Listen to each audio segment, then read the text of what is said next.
যাদের পরিবার দেশে আছে, মা বাপ ভাই বোন আত্মীয় স্বজন আছে, প্রয়োজনে বলেন 3 বেলার জায়গায় 1 বেলা খাবার খেতে, 3 বেলার জায়গায় 2 বেলা খাবার। অপ্রয়োজনীয় কোনো টাকা পয়সা কারোরে পাঠাবেন না। এই সরকারকে আমরা এভাবে প্রতিহত করতে হবে। আর রেমিটেন্স শাটডাউনের কথা এখানে মতামতের কি আছে? এখানে তো পাঠাচ্ছি না, আবার মতামত কিসের? মতামত তো আসবেই না। আমাদের হাতে একটা অস্ত্র আছে, সেটা হচ্ছে আমি বলবো এই মুহূর্তের জন্য এটা মারণ অস্ত্র। এটা হচ্ছে তাদের ব্লাড। এটা যদি আমরা বন্ধ করে দিতে পারি, she will be shut down anyway and any time. আসসালামু আলাইকুম ওয়া রাহমাতুল্লাহি ওয়া বারাকাতুহু। আলহামদুলিল্লাহি ওয়া কাফা ওয়া সালামুন আলা ইবাদিহিল্লাযিনা ইসতাফা, আম্মা বা'দ। সুপ্রিয় দর্শক শ্রোতা, দেশে এবং প্রবাসে যে যেখানে আছেন, আপনাদের সবাইকে স্বাগত জানাচ্ছি। আমি আবু সালেহ নায়েব Ali, Baitul Mamur Masjid and community centre, 1033 Glenmore Avenue, Brooklyn, New York থেকে।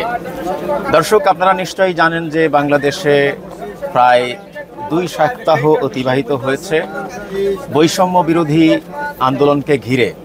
বাংলাদেশের বর্তমান সরকার, শেখ হাসিনা সরকার, রাষ্ট্রের আইন শৃঙ্খলা রক্ষাকারী বাহিনী, পুলিশ, বিজিবি, র্যাব এবং সেনাবাহিনীকে ব্যবহার করে বাংলাদেশের এই আন্দোলনকারীদেরকে দমানোর জন্য, আন্দোলনকারীদের এই আন্দোলনকে থামানোর জন্য যে গণহত্যা চালিয়েছে, এ ব্যাপারে যুক্তরাষ্ট্র প্রবাসী বাংলাদেশিদের প্রতিক্রিয়া আপনাদের সাথে শেয়ার করতে চাই। আপনারা দেখতে পাচ্ছেন দাঁড়িয়ে আছেন বাবু ভাই, যিনি একজন ব্যবসায়ী এবং নোয়াখালী সমিতির সাংগঠনিক সম্পাদক। তো বাবু ভাই, এই যে বাংলাদেশে গত 16 তারিখ বা 17 তারিখে বৈষম্য বিরোধী ছাত্রদের যে আন্দোলন চলছে, এই আন্দোলনকে দমানোর জন্য সরকার আইন শৃঙ্খলা রক্ষাকারী বাহিনী তথা পুলিশ, বিজিবি, র্যাব এবং সেনাবাহিনীকে ব্যবহার করে গণহত্যা চালিয়েছে। আমরা মিডিয়ার তথ্য অনুযায়ী জানি যে প্রায় 300 প্রোটেস্টার এই গণহত্যার শিকার হয়েছেন, কিন্তু অন্যান্য সোর্সে সংখ্যাটা 1000-এর উপরে হতে পারে। আপনার প্রতিক্রিয়া কি? আপনি একজন বাংলাদেশি আমেরিকান হিসাবে সরকারের এই আচরণকে কিভাবে দেখছেন?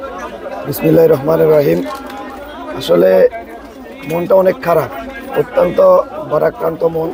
একটু আগে নামাজ পড়ছি, চোখের পানি ধরে রাখার মতো না। এটা যথেষ্ট পরিমাণে শরীরের সমস্ত শক্তি দিয়ে আল্লাহর কাছে বলছি যে এটার থেকে আল্লাহ আমাদেরকে সবাইকে অন্তত রেহাই দেন।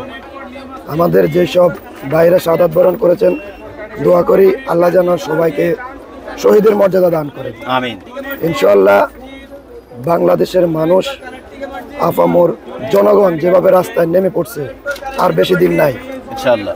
ইনশাআল্লাহ পত্র পত্রিকা, ফেসবুক, সব জায়গায় আমরা অচিরে দেখতে পারবো সবাই আলহামদুলিল্লাহ লেখাটা লিখবে ইনশাআল্লাহ।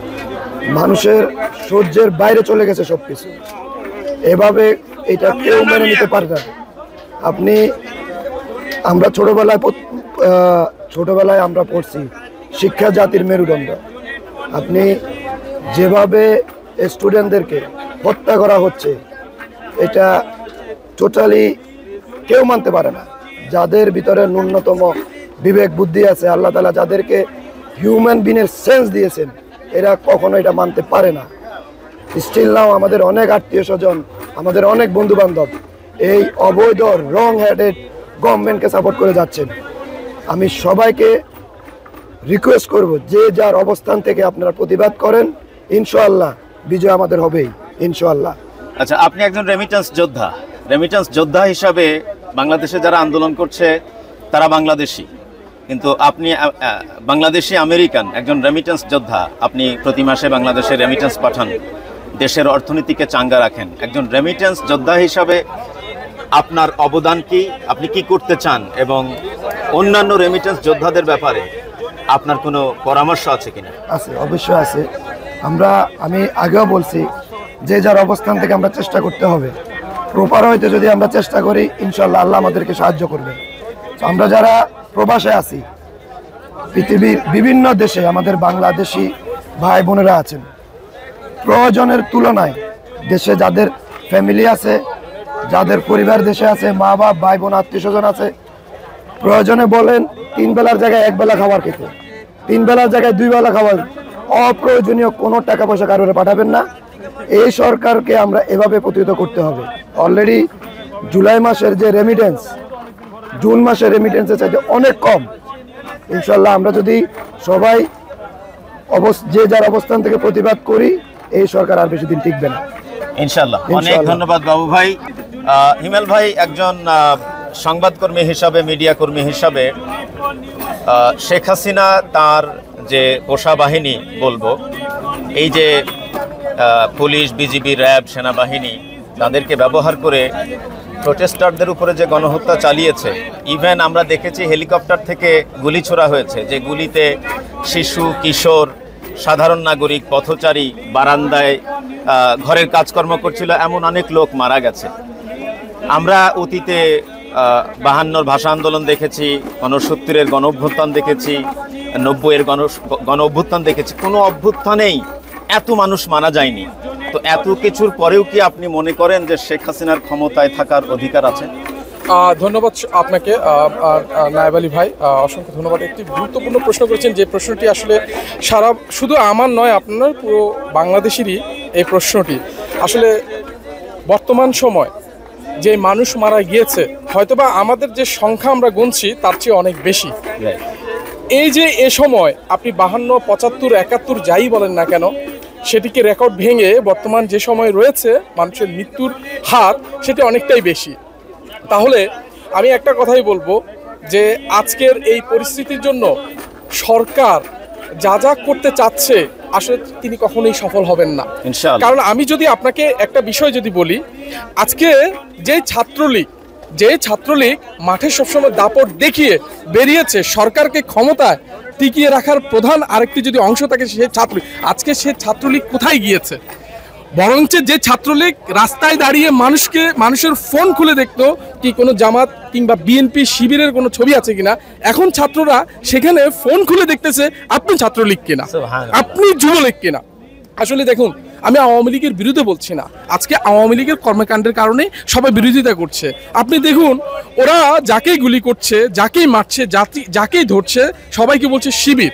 অথচ তার মানে বাংলাদেশ এবং দেশের বাইরে যারা আছে, আমরা তাহলে সবাই শিবির করি। আমার যেটা মনে হয়, তার মানে আওয়ামী লীগ 2% হয়ে গেছে এর সংখ্যা। রাইট।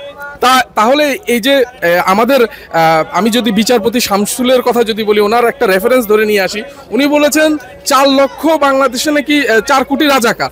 তো সেই হারে এই 4 কোটি থেকে এখন 98% চলে গেছে রাজাকারের হার। তাহলে তো ওনাদের দেশ থেকে চলে যাওয়া উচিত আমি মনে করি। তার মানে 16-17 কোটি এখন শিবির, আর বাকি সবাই 2% হচ্ছে আওয়ামী লীগ। তাহলে যেখানে আপনারাই তো বলেছেন যে যখনই আপনারা সংসদে কোনো হানা ভোট উঠে, হানা ভোটে কারা জয় হয়? যারা বেশি হ্যাঁ বলে। 60%, 40% হলে 60% চলে যায়। যেখানে 98% চলে গেছে আপনাদেরই কথা, তাহলে তো আপনাদের দেশ ছেড়ে চলে যাওয়ার কথা। আরেকটা বিষয় হচ্ছে, দেখেন আসলে এই বক্তব্য এই সময় দেওয়ার কোনো কথা নয়। এই যে আজকেও ওনারা 2 জন পুলিশের হেডলাইন করতেছে, যারা সংবাদকর্মীরা ছিল, যারা সংবাদ প্রচার করতো। আমি একজন সাংবাদিকদের বস্তুনিষ্ঠ যদি জানতে হয়, আসলে এরকম সাংবাদিকতা না। যেই সাংবাদিকরা আজকে এই সরকারের পা চাটতেছে, আজকেও তারা তাদের ফেসবুকে টিআরপি বাড়ানোর জন্য ছাত্রদের পক্ষ নিয়েছে। আমি যদি সময় টিভির কথা বলি, আপনি আশ্চর্য হবেন, ইতিমধ্যে সাইবার ক্রাইম অর্থাৎ সাইবারে যদি যান, সেখানে বলা হয়েছে যে ছাত্রদের পক্ষে সারা বাংলাদেশের মানুষ ফেসবুক মানে স্ট্যাটাস দিচ্ছে, সবকিছু ইউজ হচ্ছে ভেরিফাইড পেজে, তোমাদেরটা হচ্ছে না। তোমাদেরটা যদি 24 ঘন্টার মধ্যে যদি তোমাদের যদি আপডেট না হয়, তাহলে তোমাদের ফেসবুক থেকে তোমাদের নামটা সরিয়ে নেওয়া হবে। আপনি দেখেন সাদ্দাম হোসাইনের কিছুক্ষণ আগে, 24 ঘন্টা আগের কথা, ওর ফেসবুক গায়েব। তার মানে কি শিবির করছে? আমি লিখেছি যে এটা এখানে শিবিরের হাত নাই, এটা ফেসবুক কে দিয়েছে। এবং সেই পরিপ্রেক্ষিতে একজন ফেসবুকের ওনার, আমি নাম নিতে যাচ্ছি না, আপনারা জানেন, তাকেও শিবির বানায় ফেলছে। বাংলাদেশ সরকারের মন্ত্রী এবং তার ঊর্ধ্বতম যারা কর্মকর্তারা আছেন, তারা এক হিসেবে বেহোশ বললেই চলে। আপনি দেখেন, সরকারের একটা আমলা কর্মকর্তা মাঠে নাই। শেখ হাসিনার কান্না কেন? আপনি চালান, আপনার বাবার টাকা তো আছে, অসুবিধা কোথায়? আমি তো আপনাকে দোষ দিচ্ছি না, আপনি দেশ চালান, দেশ পরিচালনার ক্ষেত্রে আমাদের কোনো সমস্যা নাই। আপনি বলেছেন এই দেশ আমার, তো আমার হলে সমস্যা কি? তাহলে আপনার ফান্ড থাকলে ওই ফান্ড থেকে আনেন। রেভিডেন্স কেন প্রবাসীদের কাছ থেকে চাচ্ছেন? আপনি চাওয়ার তো যুক্তিকতা নাই এখানে। আপনি চান, অসুবিধা নাই, আমরা তো আপনার সাথেই আছি, আপনার দেশ, এই জন্য আমরা দেশ ছেড়ে আমরা বাইরে আছি। তো বাইরে তো আমাদের থেকে চাওয়ার দরকার নাই। ধন্যবাদ আপনাকে। তো হিমেল ভাই, এই যে আমরা শুনছি যে শেখ হাসিনা ক্ষমতায় থাকা অবস্থায় এই যে জেনোসাইড হয়েছে, গণহত্যা হয়েছে, এই গণহত্যার আন্তর্জাতিক একটা তদন্ত চাওয়া হয়েছে। আমরা শুনেছি জাতিসংঘের পক্ষ থেকে একটা তদন্ত টিম সেখানে যাবে, তারা একটা তদন্ত করবে। এইটা বলা হয়েছে এই কারণে যে বাংলাদেশে তো সব লিগ হয়ে গেছে, সঠিকভাবে তদন্ত হবে না, এই বিশ্বাসের জায়গা থেকেই জাতিসংঘের তদন্ত টিম সেখানে যাচ্ছে। তো এখন জাতিসংঘ তদন্ত করলো, তদন্ত করে যে রিপোর্টটা বের করবে সেই রিপোর্ট অনুযায়ী তো বাংলাদেশই বিচার করবে, অর্থাৎ বাংলাদেশের বিচার বিভাগই বিচার করবে। আপনার কাছে কি মনে হয় বাংলাদেশের যে বিচার বিভাগের যে দুর্দশা, এতে কি সঠিকভাবে আন্তর্জাতিক তদন্ত হলেও বিচারটা কি আসলে সঠিকভাবে হবে বলে মনে করেন? ধন্যবাদ আপনাকে। সর্বপ্রথম একটি কথা বলবো, ছাত্র হচ্ছে পৃথিবীর সম্পদ, নট অনলি দ্য কান্ট্রি ওয়ারেস। কেন পৃথিবীর সম্পদ ছোট্ট করে ব্যাখ্যা দিই। কারণ হচ্ছে আপনি যদি সারা পৃথিবীতে দেখেন, অনেক বাংলাদেশি ট্যালেন্টেড আছেন যারা বিদেশে বসে তাদের প্রতিভা কিন্তু ঘটিয়েছে এবং দেখিয়েছে। আর দ্বিতীয় বিষয় আপনি যেটি বলেছেন যে তদন্তের, আমার মনে হয় না যে জাতিসংঘের তদন্তের প্রয়োজন আছে, তার আগেই হয়তোবা আমরাই সেটা ইনশাআল্লাহ সমাধান করব। ইনশাআল্লাহ। তো একজন রেমিটেন্স যোদ্ধা, একজন প্রবাসী হিসাবে আমাদের কি ভূমিকা রাখা উচিত বলে আপনি মনে করেন? আমার সন্তানের, আমার ভাইয়ের যদি রক্ত ঝরে, সেখানে আমাদের ভূমিকা কি রাখা হয়েছে সেটা 5 দিনে দেখেছি। একটু আগে আমার এক ভাই বললেন যে এই মাসের থেকে আগামী মাস না, আগামী মাস যাওয়ার দরকার নাই, 5 দিনে যেটি দেখিয়েছে আগামী 1 মাসে বাংলাদেশ কোথায় গিয়ে দাঁড়াবে এটা জনগণ এবং সারা পৃথিবীর মানুষ দেখবে। তো আর কোনো কিছু বলার আছে? এই যে আমরা একটা ক্যাম্পেইন করছি যে ওরা বাংলাদেশে আন্দোলন করছে ছাত্ররা, তারা আমারই ভাই, আপনারই ভাই, আমারই ছেলে সন্তান, সবাই আমাদেরই। তো ওরা বাংলাদেশে আন্দোলন করছে, ময়দানে বুকটা পেতে দিয়ে শাহাদাত বরণ করছে, জীবনটা বিলিয়ে দিচ্ছে। তো একজন প্রবাসী রেমিটেন্স যোদ্ধা হিসাবে আমাদের কি কোনো করণীয় আছে? যেমন আমরা অনেকেই রেমিটেন্স শাটডাউনের ডাক দিয়েছি, এটা কি আপনি সমর্থন করেন? এতে করে কি শেখ হাসিনার ক্ষমতার থেকে চলে যাওয়ার ব্যাপারে কোনো প্রভাব রাখবে কিনা? প্রথমে আমি একটি কথা সারা বাংলাদেশের মানুষ, আজকের এই ভিডিও যারা দেখছেন, আমি এই ভিডিওর মাধ্যমে একটি কথা বলে দিতে চাই। আমার বাংলাদেশ নয়, আমার প্রবাসী নয়, সারা পৃথিবীর বিভিন্ন সেক্টর থেকে এই স্টুডেন্টদের পাশে সবাই আছে। শুধু টাকা নয়, টাকা পাঠানো তো দূরের কথা, 1 ফোঁটা পানিও দেওয়া হবে না ইনশাআল্লাহ। এটা শুধু আমার কথা নয়, এখানে আমি যে কথাগুলো আজকে এখানে দাঁড়িয়ে কথা বলছি সেটা হচ্ছে আপনাদের প্রবাসী এবং জনগণের কথা। লিটন ভাই, আমার ভাইয়ের রক্ত মাটিতে পড়বে আর আমার টাকা দিয়ে আপনি বাংলাদেশে বুলেট কিনবেন, এটা কি হয়? কখনোই না। আর রেমিটেন্স শাটডাউনের কথা, এখানে মতামতের কি আছে? এখানে তো পাঠাচ্ছিই না, আবার মতামত কিসের? মতামত তো আসবেই না। আমি পাঠাবো, কোথায় পাঠাবো, কিভাবে পাঠাবো? আর এই যে যারা আজকে ফেসবুকে স্ট্যাটাস দিচ্ছেন, আপনাদের এই স্ট্যাটাস থাকবে না এবং ফেসবুকও থাকবে না। আমাদেরকে জামাত শিবির বানিয়েছেন, আমি প্রাউডলি বলতে চাই আমি জামাত, আমি শিবির, আমি রাজাকার। অনেক ধন্যবাদ হিমেল ভাই। তো লিটন ভাই, আপনি একজন রেমিটেন্স যোদ্ধা হিসাবে আমরা এখানেও দেখছি যে 2 ভাগ বলা যাবে না, হয়তো 4 ভাগ, 5 ভাগ যদি করি তাহলে 4 ভাগ একদিকে আর 1 ভাগ আরেক দিকে। আমরা একটা গ্রুপ রেমিটেন্স শাটডাউনের ঘোষণা দিয়ে রেমিটেন্স শাটডাউন করার কার্যক্রমে অংশ নিচ্ছি, আর আরেকটা গ্রুপ আবার রেমিটেন্স পাঠানোর ব্যাপারে মিটিং করছে। আপনি কোন দল করেন, ইট ডাজন্ট ম্যাটার। একজন রেমিটেন্স যোদ্ধা হিসাবে, একজন বিবেকবান মানুষ হিসাবে, আপনার রেমিটেন্সের পয়সা দিয়ে বুলেট কিনে সেই বুলেট যদি আপনার বুকেই মারে, আপনি বিষয়টাকে কিভাবে দেখেন? আল্লাহ জি, থ্যাংক ইউ আপনাকে, আপনার পিসফুল টিভিকে অসংখ্য ধন্যবাদ। আসলে আমরা যারা একটু বলে নেই, সেকেন্ড জামাতের জন্য খুতবার আগে আজান হচ্ছে, আপনারা ভাববেন না যে আজানের মধ্যে আমরা ভিডিও করছি। জি, যে আমরা যারা এখানে আছি, আমরা অনেক পরিশ্রম করতেছি। আমরা সকাল 8টায় কাজে যাই, বাসা 10টায় ফিরি। আমাদের 14 ঘন্টা কাজ, 2 ঘন্টা বাসা ব্যাক অ্যান্ড ফোর্থ, 16 ঘন্টা ডিউটি করতে হয়। আমার টাকা দিয়ে সরকার বাংলাদেশ থেকে বহির্বিশ্ব থেকে গুলি কিনবে, আর সেইগুলি আমার বাইরের বুকে দিবে, এটা আমরা কখনো মানব দিব না। আজকে দেখেছি আর টিভিতে একটা নিউজ আসছে, একটা বুলেট একটা বিল্ডিংকে ছিদ্র করে, বিল্ডিং এর ফাতর ইটকে ছিদ্র করে ভিতরে ঢুকে গেছে। এখানে দ্যাট মিনস কত শক্তি, একটা মানুষকে মারার জন্য এত বড় গুলি লাগে না। একটা বাচ্চা মৃত্যুর ভয়ে সেটা সায়েন্সের লুকা ছিল, একটা বাচ্চা মারতে 6টা গুলি লাগে না। অতএব আমরা যারা প্রবাসীরা আছে এখানে, শুধু আমি না, তো আমার এখানে যত লোক আছে প্রত্যেকটি লোক প্রবাসীরা, ওদের একটা আন্দোলন, আমাদের কিছু করতে পারবো না, একটা আন্দোলন সেটা হচ্ছে আমার রেমিটেন্স দেবো না। এই জন্য দেবো না, কারণ আমার রেমিটেন্সের টাকা দিয়া সরকারের পোশাক বাহিনী থেকে দিয়া আমার ভাইকে, আমার আত্মীয় স্বজন, আমার চাচাতো ভাই, খালাতো ভাই কি তারা হত্যা করতেছে। অতএব টাকা কেউ দেবো, আমি দেবো না। আমি শুধু আমি না, আপনি বাংলাদেশের যারা আমরা প্রবাসে থাকি 1% লোক ছাড়া আর কেউ টাকা দিচ্ছে না বাংলাদেশে। সুবহানাল্লাহ, সুবহানাল্লাহ। অনেক ধন্যবাদ লিটন ভাই। এখানে অনেকে আছেন। হ্যাঁ বলেন, আরজি বলেন, কি আরজি বলেন সংক্ষেপে। আসসালামু আলাইকুম রহমতুল্লাহি ওয়া বারাকাতুহু। আমি দেশবাসীর উদ্দেশ্যে অনুরোধ জানাচ্ছি, আপনারা শুধু এক দফায় আসেন। বর্তমান এক দফায় যদি আপনারা না আসেন, শুধু জাস্টিস চাইতেছেন, জাস্টিসটা কে করবে? এক্স্যাক্টলি, আমরা জাস্টিসটা দেখেছি, অতীতের জাস্টিসগুলো দেখেছি কি হচ্ছে। এই যে প্রথম শহীদ যিনি হচ্ছে, ওনার পুলিশ রিপোর্ট দেখেছি, সেখানে বলা হয়েছে পুলিশে কোনো গুলি করেনি। কার কাছে জাস্টিস চাচ্ছেন? এক্স্যাক্টলি। এখন আমরা এক দফায় আসা উচিত। এই মাফিয়া সরকারের অবিলম্বে তাকে জুতা পিটা করে তাকে খদির থেকে নামাতে হবে। আমরা এখন শুধু এক দফায় আসা উচিত, দল নির্বিশেষে। আর দেশবাসীর কাছে, রেমিটেন্সবাসীদের কাছে, যারা রেমিটেন্স যোদ্ধা তাদের কাছে অনুরোধ জানাচ্ছি, কোনো মতেই কোনোভাবে এই অবস্থাকে সার্ভাইভ করে দেশে কোনো একটা ডলারও পাঠাবেন না, আপনাদের কাছে অনুরোধ জানাচ্ছি। অনেক অনেক অনেক ধন্যবাদ।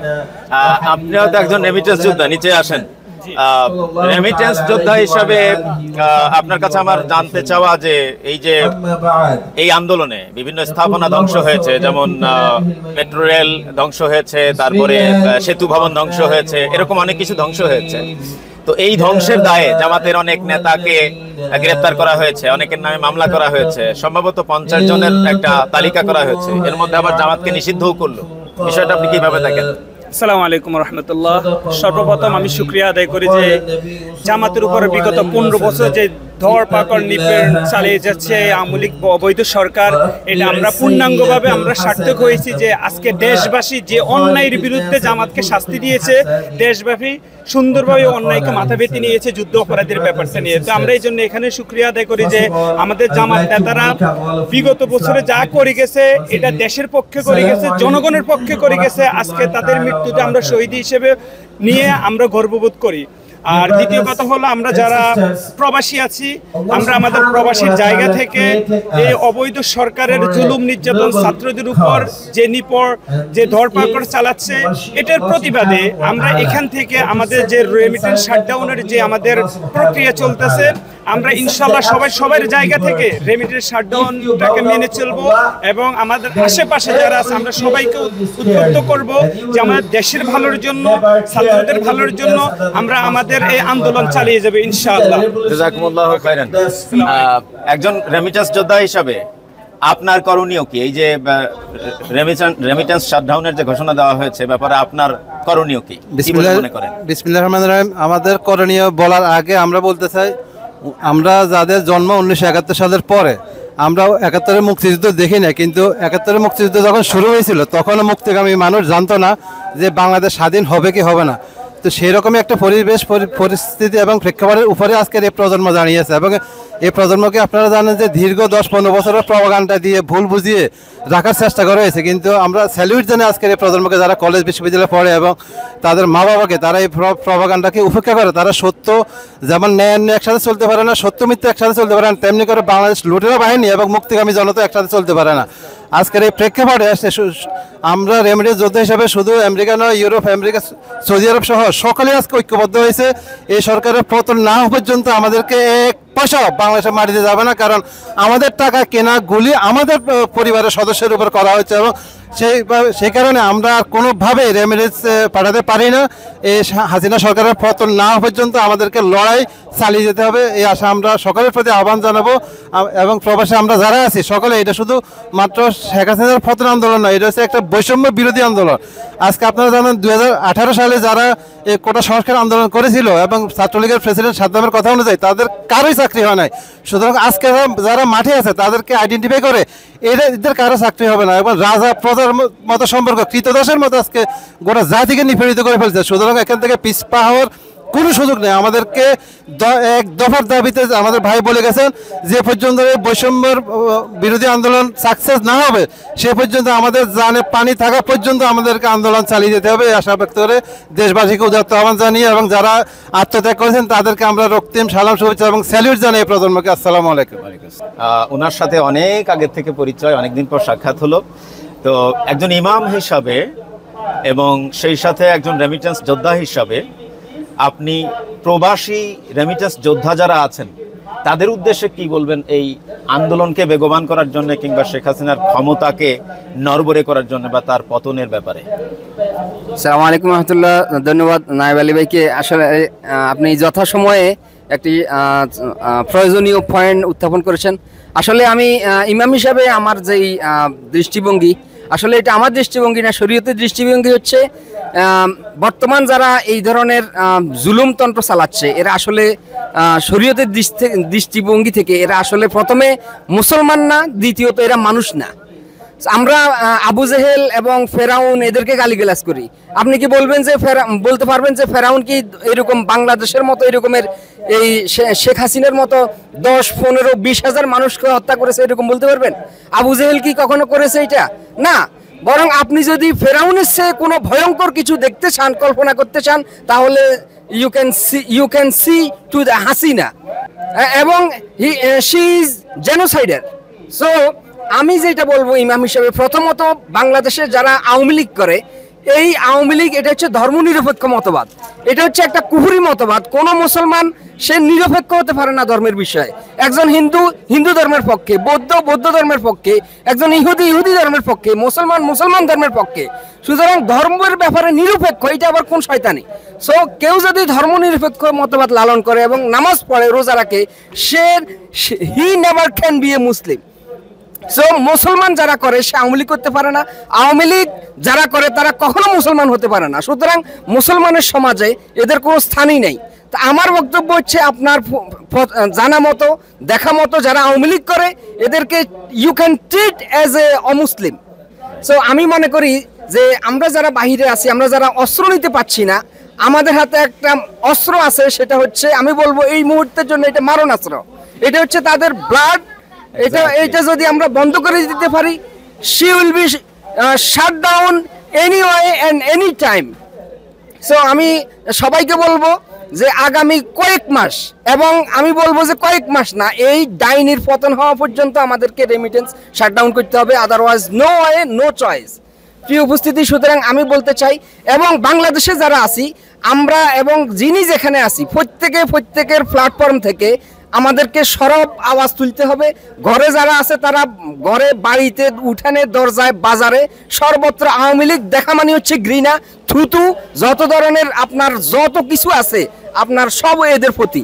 সুতরাং এরা কোনো মানুষ না, এটা হচ্ছে ইন্ডিয়ান ভার্সন ইন বাংলাদেশ।